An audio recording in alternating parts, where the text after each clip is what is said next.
अगर मुझसे कोई हिमाकत हो जाए, कोई भूल हो जाए तो मुझे माफ़ कर दीजिएगा। दिल्ली में अगले हफ्ते से घर घर राशन पहुंचाने का काम शुरू होने वाला था। मतलब अब एक गरीब आदमी को राशन की दुकान पे धक्के नहीं खाने पड़ते, बल्कि सरकार बढ़िया तरीके से अच्छे राशन पैक करके उसके घर भिजवाती। सारी तैयारी हो चुकी थी, टेंडर हो चुके थे, सारी तैयारी हो चुकी थी। बस अगले हफ्ते से ये शुरू होने वाला था। ये क्रांतिकारी कदम होने वाला था और अचानक आपने 2 दिन पहले इसको रोक दिया। क्यों सर? आपने ऐसा क्यों किया? पिछले 75 साल से इस देश की गरीब जनता राशन माफिया का शिकार होती आई है। पिछले 75 सालों से हर महीने फाइलों में जनता के नाम का राशन जारी होता है, पर उनको मिलता नहीं है। अधिकांश राशन चोरी हो जाता है। ये राशन माफिया बहुत ताकतवर है सर, बहुत ताकतवर। आज से 17 साल पहले मैंने इस माफिया के खिलाफ आवाज उठाई थी, इस माफिया को ललकारने की हिम्मत की थी। तब मैं दिल्ली की झुग्गियों में, एक एनजीओ में काम किया करता था। उन झुग्गियों में गरीबों को उनका राशन नहीं मिलता था, उनका राशन चोरी हो जाता था। तब हमने हिम्मत की गरीब लोगों को उनका राशन दिलवाने की। नतीजन हम पर 7 बार खतरनाक हमले हुए और एक बार तो इन लोगों ने हमारी एक बहन का गला काट दिया, लेकिन भगवान की दया से वो बच गई उस वक्त। तब मैंने कसम खाई थी कि इस व्यवस्था को अपने जीवन में कभी ना कभी जरूर ठीक करूंगा। तब तो दूर दूर तक सपने में भी नहीं सोचा था कि एक दिन दिल्ली का सीएम बन जाऊंगा। पर कहते हैं ना कि जब आप निस्वार्थ भाव से कोई संकल्प करते हैं तो ऊपर वाला भी अपने तरीके से आपका संकल्प पूरा करने में मदद करता है। इस ब्रह्मांड की सारी शक्तियां आपकी मदद करती हैं। इस राशन माफिया के तार बहुत ऊपर तक हैं सर। 75 साल में आज तक कोई सरकार इस माफिया को खत्म करने की हिम्मत नहीं कर पाई। दिल्ली में पहली बार एक सरकार आई है जिसने ये हिम्मत दिखाई है। अगर ये घर घर राशन व्यवस्था लागू हो जाती ना सर, ये राशन माफिया खत्म हो जाता। पर देखिए ये राशन माफिया कितना ताकतवर निकला। दिल्ली में ये योजना अगले हफ्ते से लागू होने वाली थी और 1 हफ्ता पहले इन्होंने इसको खारिज करवा दिया। आपने ये कह के हमारी स्कीम खारिज की है कि हमने केंद्र सरकार से इसकी अप्रूवल नहीं ली। ये गलत है सर। हमने एक बार नहीं, 5 बार आपकी अप्रूवल ली है। ये रही सारी चिट्ठियां। केंद्र सरकार को हमने इतने सारे खत लिख के बताया कि हम ये योजना दिल्ली में लागू करने जा रहे हैं। कानूनन हमें दिल्ली में ये स्कीम लागू करने के लिए केंद्र सरकार की कोई अप्रूवल लेने की जरूरत नहीं है। कानूनन इस स्कीम को लागू करने के लिए राज्य सरकार पूरी तरह से सक्षम है। लेकिन हम केंद्र सरकार के साथ किसी तरह का कोई विवाद नहीं चाहते थे, इसलिए हमने एक बार नहीं 5 बार आपका अप्रूवल लिया है सर। मार्च के महीने में हमारी योजना पे आपकी सरकार ने कुछ आपत्तियां लगाई, हमने आपके सारे ऑब्जेक्शन पूरे कर दिए। जैसे हमने इस योजना का नाम मुख्यमंत्री घर घर राशन योजना रखा था। आपने ऑब्जेक्शन लगाया कि हम इस योजना का नाम मुख्यमंत्री के नाम से नहीं रख सकते। हमारा मकसद अपना नाम चमकाने का नहीं था, हमारा एक ही मकसद था, किसी भी तरह से ये स्कीम लागू हो और गरीबों को उनका राशन मिलने लगे। हमने आपकी बात मान ली, हमने स्कीम से नाम ही हटा दिया और भी आपने जितने ऑब्जेक्शंस किए हमने सारे मान लिए। इस सब के बावजूद भी आप कहते हो हमने आपकी अप्रूवल नहीं ली। और कैसे अप्रूवल लेते हैं सर?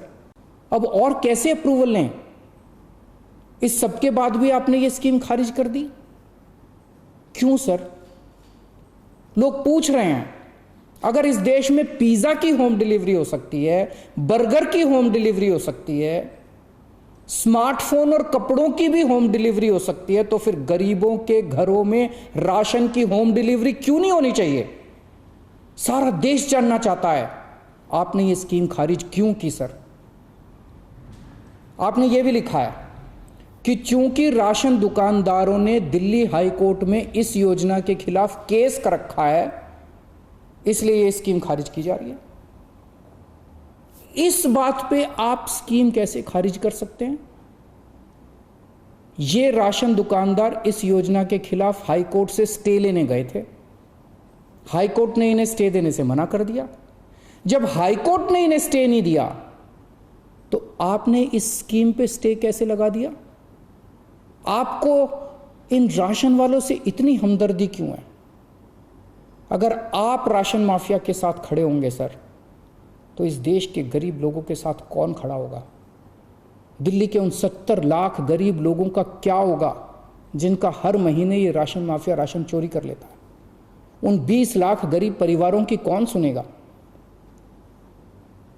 और एक बात, उस हाईकोर्ट के केस में केंद्र सरकार भी पार्टी है। कोर्ट में केंद्र सरकार ने अपना जवाब दाखिल किया है। क्या कहा है कोर्ट में केंद्र सरकार ने? केंद्र सरकार ने कोर्ट में हमारी इस योजना के खिलाफ एक भी आपत्ति नहीं की है। जब कोर्ट में आपको हमारी योजना के खिलाफ कोई आपत्ति नहीं है, तो फिर कोर्ट के बाहर अब इस योजना को खारिज क्यों किया जा रहा है? ये कोरोना का बहुत कठिन समय है। मैं कई ऐसे लोगों को जानता हूं जो कोरोना होने के डर से राशन लेने नहीं जाते। राशन दुकान पे भीड़ लगती है, लोगों को लगता है कि अगर वो राशन लेने गए तो उन्हें कोरोना हो जाएगा। ये सब गरीब लोग हैं सर। इनमें कई लोग कोरोना काल में अपनी नौकरी खो चुके हैं, उनके घर में अब खाने को नहीं है। अगर हम उन्हें इनके घर तक राशन पहुंचाना चाहते थे, तो इसमें आपको क्यों आपत्ति है? कहा जा रहा है कि तीसरी लहर बच्चों पे भारी पड़ेगी। अगर उनके माता पिता को राशन दुकान पे भीड़ की वजह से कोरोना हो गया, तो उनके बच्चे भी तो फिर कोरोना ग्रसित हो जाएंगे। मुझे तो लगता है सर कि कोरोना काल में केवल दिल्ली नहीं बल्कि पूरे देश में घर घर राशन योजना तक या घर घर तक राशन पहुंचाने की इस योजना को लागू कर देना चाहिए। ये दुकानें सुपर स्प्रेडर हैं। राशन की दुकानों पे लगने वाली भीड़ से बचा जा सकेगा। कितने ऐसे बुजुर्ग हैं सर जो राशन की दुकान से राशन लेने नहीं जा सकते? कितनी ऐसी गर्भवती महिलाएं हैं जो राशन की दुकान से राशन नहीं ला सकती? अगर हम उनके घर राशन पहुंचाना चाहते हैं, तो इसमें क्या समस्या है? केंद्र सरकार के कुछ ऑफिसर कह रहे हैं कि इस स्कीम के खारिज होने का असली कारण यह है क्योंकि ये केंद्र सरकार का राशन है। ये योजना लागू करके दिल्ली सरकार को इसका श्रेय क्यों मिलना चाहिए? सर यकीन मानिए, ये काम मैं रत्ती भर भी क्रेडिट के लिए नहीं कर रहा। मेरा सिर्फ एक ही मकसद है, किसी भी तरह गरीबों को उनका पूरा राशन मिले। आप प्लीज़ मुझे ये लागू कर लेने दीजिए। सारा क्रेडिट आपका, सारा श्रेय आपका। मैं खुद सारी दुनिया से कहूँगा खड़ा होकर कि ये योजना मोदी जी ने लागू की है। और फिर ये राशन ना आपका है ना मेरा है। ये राशन ना आम आदमी पार्टी का है ना भाजपा का है। ये राशन तो इस देश के लोगों का है। और इस राशन की चोरी रोकने की जिम्मेदारी हम दोनों की है। इस वक्त देश बहुत भारी संकट से गुजर रहा है। ये वक्त एक दूसरे का हाथ पकड़ के मदद करने का है। ये वक्त एक दूसरे से झगड़ने का नहीं है। लोगों को लगने लगा है कितनी मुसीबत के समय भी केंद्र सरकार सबसे झगड़ रही है। आप ममता दीदी से झगड़ रहे हैं, झारखंड सरकार से झगड़ रहे हैं, आप लक्षद्वीप के लोगों से झगड़ रहे हैं, महाराष्ट्र सरकार से लड़ रहे हैं, दिल्ली के लोगों से लड़ रहे हैं, किसानों से लड़ रहे हैं। लोग इस बात से बहुत दुखी हैं सर कि केंद्र सरकार सबसे लड़ रही है।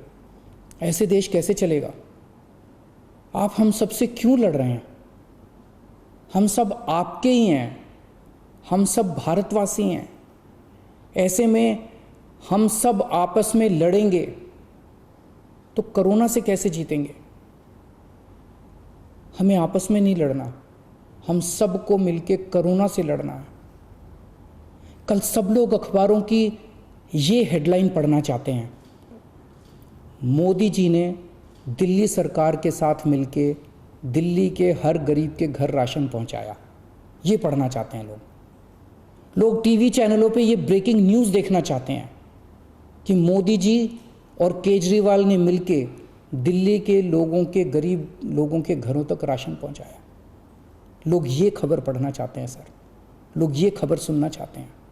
लोग ये नहीं सुनना चाहते कि केंद्र सरकार ने फिर से दिल्ली सरकार से झगड़ा कर लिया, कि केंद्र सरकार ने फिर से दिल्ली सरकार की एक और अच्छी योजना पर रोक लगा दी। मैं हाथ जोड़ के दिल्ली के 70 लाख गरीब लोगों की ओर से आपसे विनती करता हूं, सर प्लीज़ इस योजना को मत रोकिए। ये राष्ट्रहित में है, इसे होने दीजिए। आज तक राष्ट्रहित के सभी कामों में मैंने आपका साथ दिया। मैंने हमेशा कहा है कि राष्ट्रहित के किसी भी काम में राजनीति नहीं होनी चाहिए। अगर कोई विपक्षी पार्टी की सरकार भी राष्ट्रहित में कोई काम करती है, हम उसका साथ देते हैं। राष्ट्रहित के इस काम में आप भी हमारा साथ दीजिए सर।